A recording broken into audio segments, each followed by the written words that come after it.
Like, why should most MSPs be on accrual accounting versus cash? Well, accrual management accounting. Sorry, accrual Um, management. Yeah. yeah. So one of the reasons for that is if you want to look at your business from month to month or compare different time periods to each other. If you're selling services, products or services, or delivering those services in January, and you have the cost associated with those, you want those costs to also appear in January so you can see what your profit was in January. On an accrual-based accounting for management accounting, you can do that.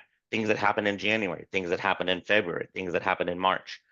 On a cash basis, it's gonna throw the numbers all over the place because maybe you didn't get paid for that work until February, the work that you did in January. But payroll happened in January and you paid your staff in January. So now you have cost in one month and revenue in another month. And so it's hard to compare how one month did compared to another month. It's not an even playing field. Yeah. Same thing happens with products. You might get a bill from a vendor. You might order something and you'll get the bill, say, in February, February 2nd, but you actually invoice the customer on January 28th. Mhm. Well, in a scenario like that, you're showing the revenue in one month and the cost in another month, specifically for non-inventory parts.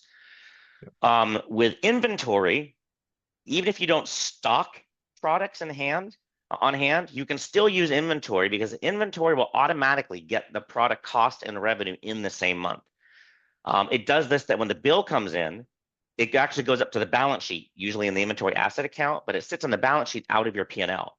And when you actually invoice the customer, it moves the cost from the balance sheet down to the P&L on the same date that you record the revenue. So now you have your revenue and cost in the same month.